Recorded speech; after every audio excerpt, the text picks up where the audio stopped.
Okay, Shalom Aleichem Rabotai. Welcome to our Wednesday class. We are in the dinim of Kisuy Rosh, covering the head. Just I'm going to ask, as usual, Simon to please give me a 3-minute heads up at the end so that we show the video where the Chief Rabbi of Israel, the author of this book, blesses our group. He made a video especially for us, so I'm excited to share it with you. We also got translation on the bottom so that everything is clear. We'll see that at the end. Okay, so here's where we stopped. He says like, אסור לברך או להוציא מפיו הזכרת השם בגילוי ראש. You're not allowed to say הברכה, or even just saying Shem Hashem, right? The Aleph, Daled, Nun, Yun, or Yud, Ke, Vav, Ke. Any of those names, you are not allowed to say them when you do not have a kippah on your head. ומכל שכן שאסור להתפלל תפילת 18, and of course you are also forbidden to pray 18 without something on your head. Matin, ברוך הבא. ומכל מקום, אם נפלה הכיפה, however, he says, this is something practical. Your kippah fell in the middle of the 18. And now you do Oseh Shalom Bimromav, and you're looking to the left and you say, oh my God, my kippah is on the floor, the talit knocked it out, or whatever it is. What is the din? What do you think? He has to repeat himself, or he doesn't have to repeat himself? So the Rav tells us here, B'di'avad tefilato tefila. If it's b'di'avad, which means it only occurred to him after he finished, then the tefillah already passes. So we see from here that really, b'di'avad, it's okay. Likatchila, we should have a kippah on our head when we say the bracha, we say the tefillah. But if we did it without it, eino tzarich litpalel shenit. We do not have to repeat it again. And same din, if you said a bracha without a kippah, then you notice that you don't have a kippah. B'di'avad yotze ve'eino tzarich latzor. He does not need to repeat himself. All right. מי שמוכרח לשהות בגילוי ראש. Whoever is forced to stay with his head uncovered. בבית המשפט של גויים, someone לא עלינו, he's invited to court with a goyim. Got a speed ticket, they invite him to court. Some countries you cannot show up to court with a kippah. It's not going to work. So what do? Or in the time that you're getting a haircut, you don't have a kippah on your head, right? מותר להרהר בדברי תורה. I'm thinking about this Dvar Torah, some rabbi said, oh, beautiful, wait, I don't have a kippah on. That's the question here. Am I allowed to think about holy stuff, about Divrei Torah, while I'm without a hair cover? The answer is you are allowed to. Same thing with Harochetz Bayam, someone that goes to the ocean or to the mikveh, and at that moment, his hair is not covered with a kippah, or bebet mirchatz, or in a shower. He points out here, make sure that shower does not have a toilet, because some bathrooms today have a shower and a toilet. In that case, the tum'ah, the impurity of the toilet, doesn't allow you to even think about Divrei Torah. Meaning when someone's in the bathroom, what's a nice way of saying it? When someone is going in the bathroom, okay? So he's not allowed to even think about Divrei Torah. The question arrives when someone in the same room has a bathroom and has a shower. So in that case, you are not allowed to, unless, even though it's one room, but the toilet is covered, it's like a closed room inside the room. Even if it's glass doors, it's considered a separate entity, and therefore you will be allowed, at least in your mind, to think about Divrei Torah. So that's the topic right now. When are you allowed to think about Torah stuff? When not? And the reason why he allows this is because, come on, sometimes a person goes to the beach, he's there for many hours. You're not going to force him to put a kippah on, right? So he's not even allowed to think about Torah. How are we going to separate someone from Torah from so many hours? So at least let him recite something in his head, halacha, something that he remembers. He doesn't have to stop himself. All right. Next halacha. מי שהיה בגילוי ראש ושמע ברכה מחברו. Now my friend comes says, ברוך שהכל נהיה בדברו. But I'm not wearing a kippah at that time for whatever reason. Or I hear Kaddish. Let's say I live next to Kanisa, and for some reason my kippah is not on my head right now, and I hear through the window the Kaddish. Am I allowed to answer while my head is not covered? The answer is yes. You are allowed to answer b'gilui rosh. Something that's practical, when you put on your tefillin of the head. So if it's a big set or if it's two small sets, some people have to remove the kippah completely until they fix it. Once they fix it, they put back the kippah, right? I don't know, some of you, maybe Marcel, I know you put on the two tefillin. That's something it's difficult to keep on the tefillin while you're putting on the two tefillin simultaneously. But if for whatever reason you took off the kippah, for a good reason. It's impossible. It's impossible, right? So Now, while it's off and you're adjusting the tefillin, and now you hear Kaddish, and it reached Amen Yeheh Shemeh Rabbah. So this is when that happens, even though your kippah is not back on your head yet, you are allowed to answer Amen Yeheh Shemeh Rabbah. And he mentions here that in the comments, let me see if I mention this right here. In the comments, he mentioned that the problem is really verbalizing the Divrei Torah. But when we are in that shower, right, where we said if there's no bathroom, there's no toilet in that shower, then we are allowed to just think, even though we're naked, because the problem would be next to a naked body, to verbalize. But to think in your head, according to the Yalkut Yosef, it would be allowed. I once asked Rabbi Chaim about it. I don't know how excited he was about someone thinking of Divrei Torah while he is showering, yeah? So maybe there's other opinions in this, but according to the Yalkut Yosef, you are allowed to.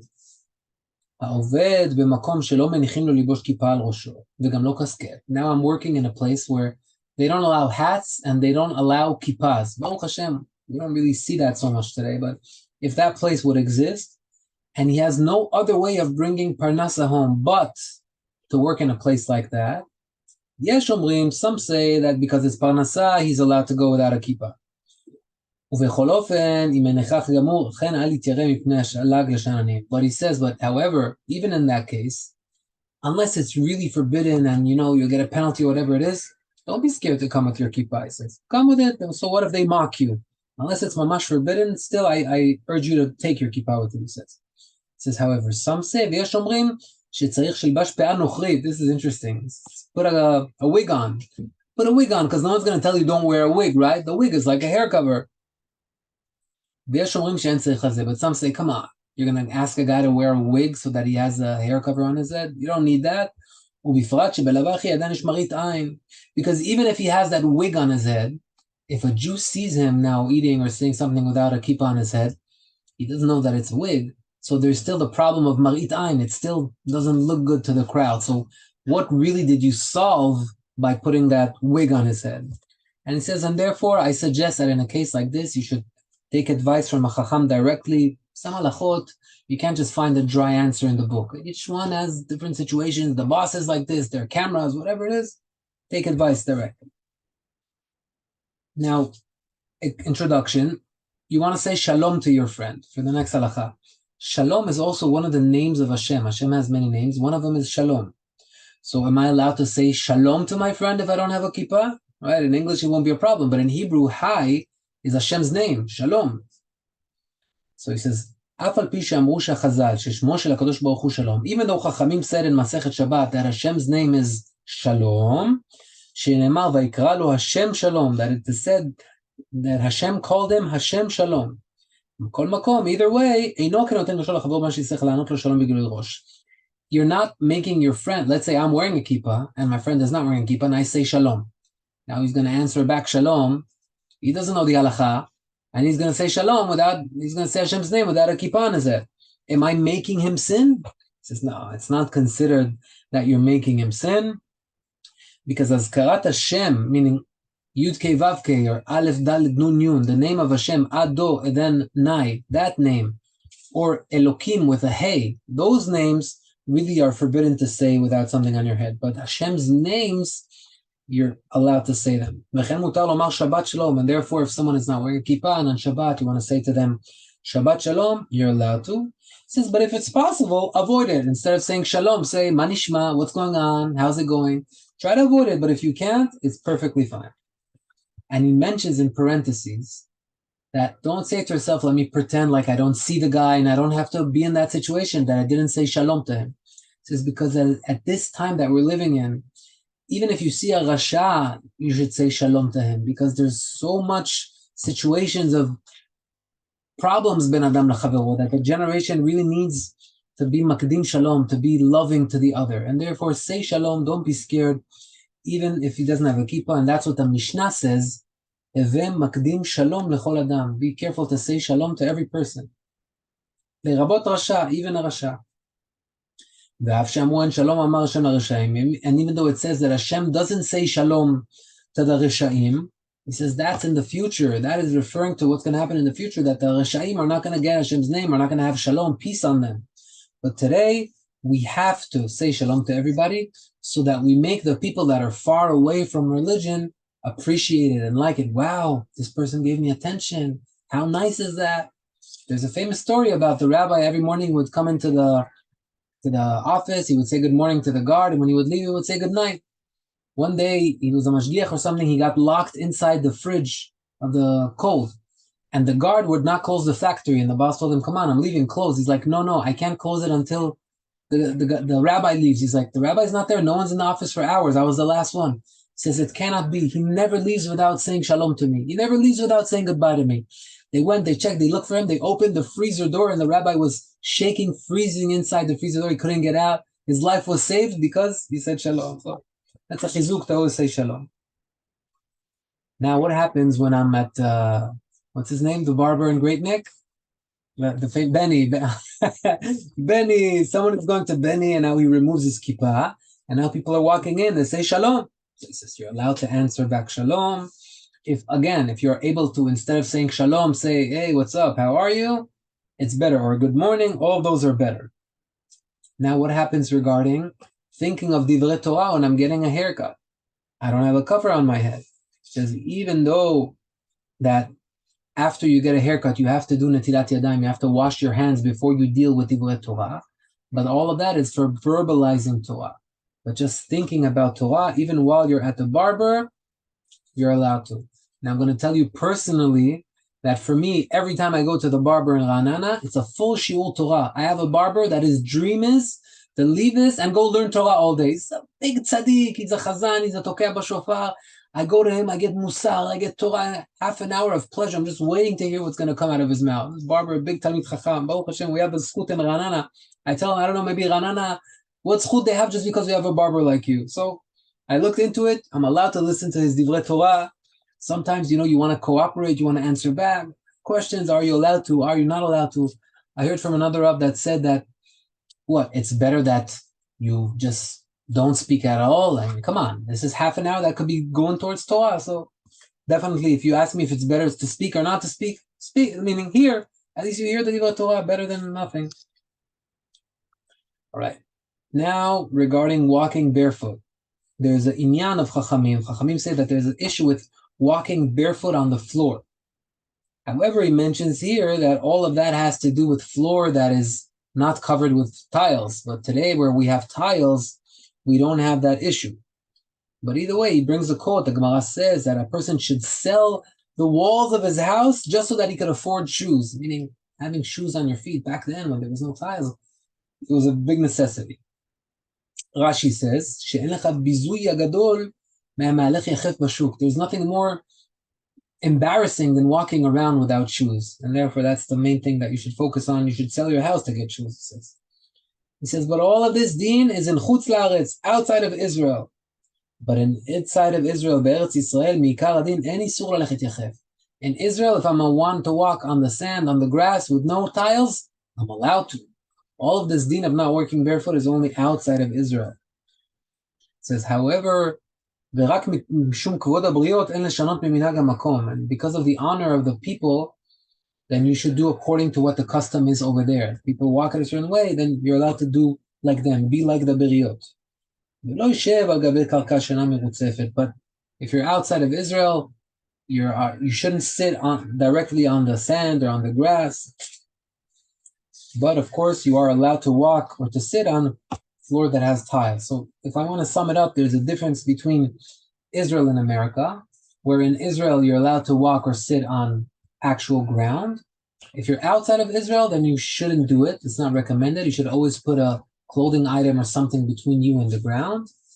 He says, however, even in Israel, it's better if you can to always, not walk barefoot and have something unless they're tiles. Now he brings here a book called Ruach Chaim by Rav Chaim Palagi, the famous Turkish rabbi buried in Izmir. Every year Rav Zavichi goes, he does a big Hilulah in Turkey, he goes there on his grave. So he writes, the reason why, it's very interesting. Why? What's wrong with walking barefoot on the ground? He gives reasoning behind it. He says, because Adam Arishon was cursed. Arura ha'adama biglalecha. The ground now is cursed because of you. Why is the ground cursed because of him?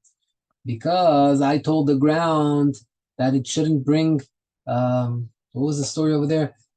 Etz peri ose pri, that the tree should have a fruit taste and should bring fruits. That's how it used to be. The tree itself, you would bite the tree, it had flavor. And then you would take the fruit, it also had flavor.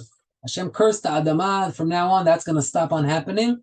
Since the land is cursed, then you are walking on that land. You are gluing yourself to the curse, to the tum'ah that exists there.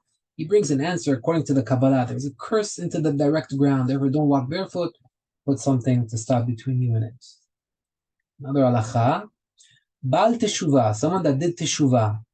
And now, I don't know how common this is in America, but in Israel, you have a lot of Baalei teshuvah that all of a sudden it hits them. I was in such a dirty place. I want to pure myself. So they do ta'aniyot, they do fast and sigufim, they torture themselves, they go through a lot of tikkunim that the mekubalim give.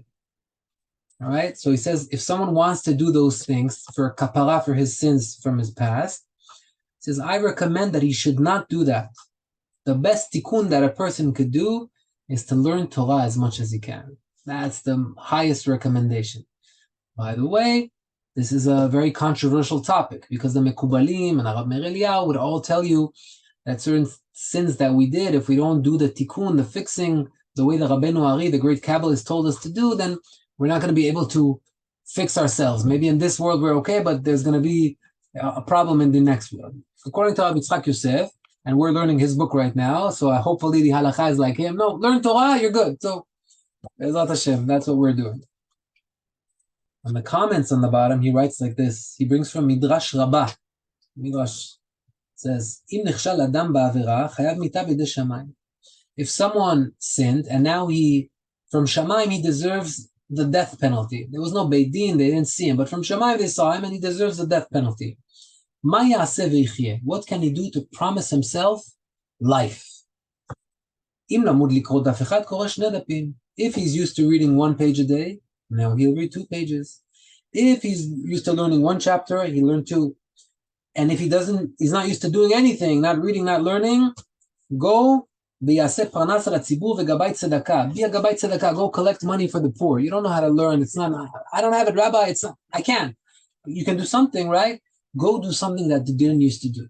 But I think Rabbi Yalkut Yosef is bringing this as a proof to say what better kapara we have according to this midrash than adding Torah. Add Torah to your day, and that's the biggest kapara tavonot. The reasoning why he doesn't like that people do these ta'aniyot and sigufim is because he believes that if a person is able to learn X amount of hours a day, by doing that, he's going to be tired, no coffee, he can't focus, the X goes down to much less. And Torah is the most important thing, so why take away from the Torah?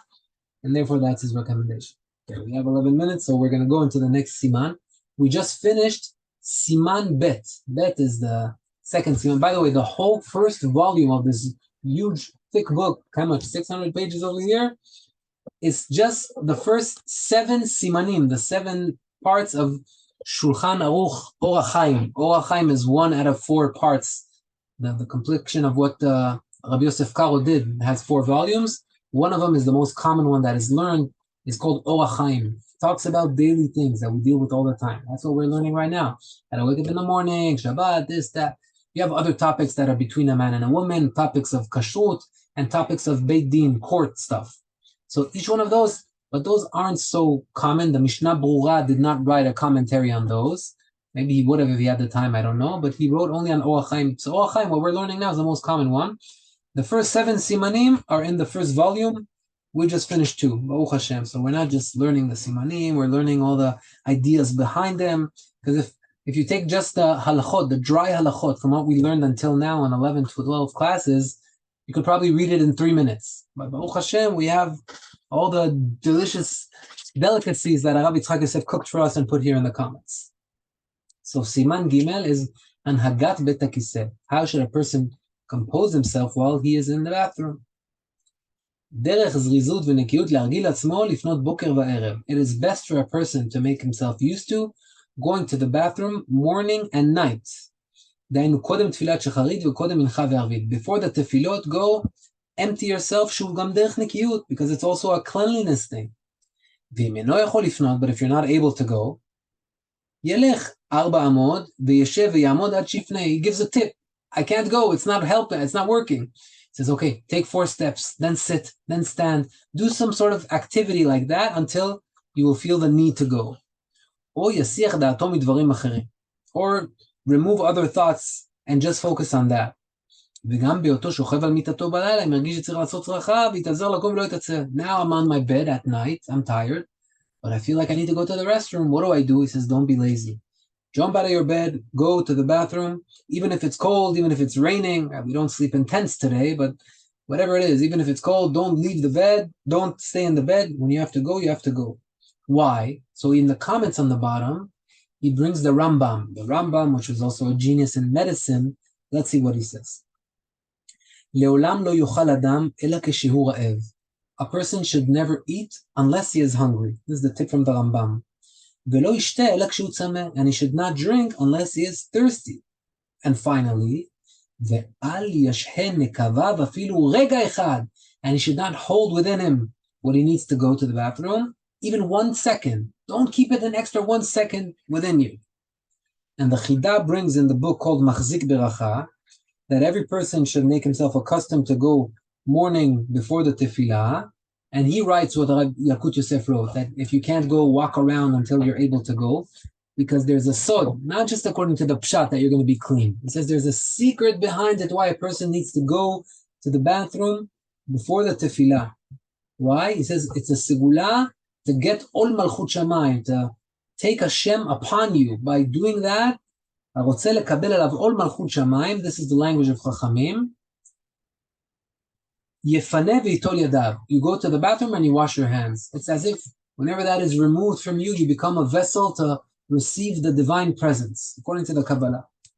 And the Ben Ish Chai writes, in the name of החסד לאלפים, in the name of the מקובלים, שהמקל בזה ומשה נקבה, מונע ממנו טהרת המחשבה. That is, someone is lenient on himself, no, it's okay, I'm going to hold it in, I can hold it in. Then you remove from yourself the purity of your thoughts. You're not able to think purely anymore. And if a person is holy and he wants to glue himself to the Kadosh Baruch Hu, and of course the Ben Ish Chai is telling us this because who more than him was always gluing himself to Kadosh Baruch Hu? Be careful that your body is clean at any moment, at any given time. Don't hold inside yourself. Go to the bathroom, release yourself.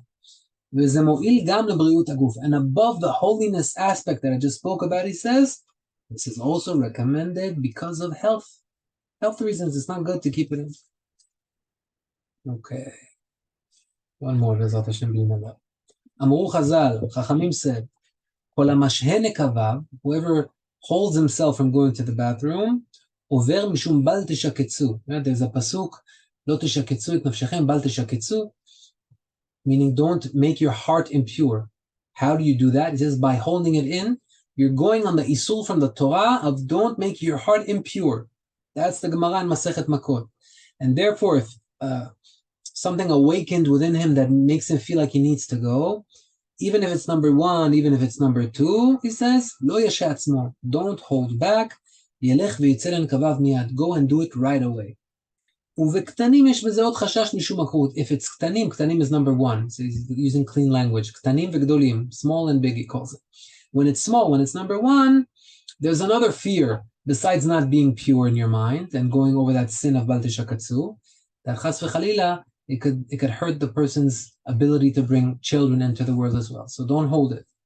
ולכן גם בהיותו שוכב על מיטתו, אם מרגיש שצריך לעשות צרכה, ויתעזר ויקום. And therefore, if you're laying on your bed, stand up, ולא יתעצל מחמת החושך או הקור. Right? Just like he wrote in the last time. Don't be lazy. וצריך ליטול ידיו כדי לברך אשר יצר. And now I finish. It's the middle of the night. I want to go back in bed. Do I have to do נטילת ידיים now? So what is the answer? You have to, ואם חושש על ידי שיטול ידיו ולא יוכל לחזור לישון, but if you're scared that if now you're going to turn on the water and you're going to put your hands in the cold water and it's going to wake you up, and how am I going to go back to sleep now? Someone was asleep, he's waking up right now. So in that case, he says it's okay to wipe your hands on something clean, like the blanket or your shirt or something like that, just so that your hands are clean. Usually our hands are clean anyway, right? But whatever it is, clean yourself in the way that makes yourself clean. ויסמוך על הנטילה שיטול אחר כך בבוקר בברכה. And rely on the beracha of the morning that you're going to do. When you wake up in the morning and do netilat yadayim with a bracha, Wait for that. Because really from the din, we are allowed to say divrim shebakdusha. We're allowed to talk about divrei Torah once our hands are clean, and it doesn't necessarily require to do netilat yadayim. Halacha is when we wake up in the morning, we have to do netilah. But if I woke up in the middle of the night and I'm unable to go wash my hands, or it's too cold, or I'm scared it's going to keep me up, he says there's room for leniency over there, and at least in the morning do netilah properly. Okay, we'll stop here and go to the nice video that we have prepared so that everybody could see together. So an introduction, the Rav is going to speak in this video about us. He's going to bless us, and he's going to talk about what he did in this book, what halachot he put in, and how he compiled from his father's book, and together with more details, so that everything is very clear and easy to see. He says something over there like, and in this book you see what you don't see in other places. A lot of the things that bother Rav Yalkut Yosef, you hear it in a lot of the shiurim, that people give ideas that come to their head. He doesn't like that. He says there's a tradition, it passed from generation to generation, and that's how we need to learn it. We need to bring all the poskim, all the opinions, and draw the halacha from there. So that was the introduction, and now share my screen with you. All right. And I get a drum roll. All right, let's go. Where's the play?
Steve, that was very nice. If you could send it in the chat. Yeah, definitely.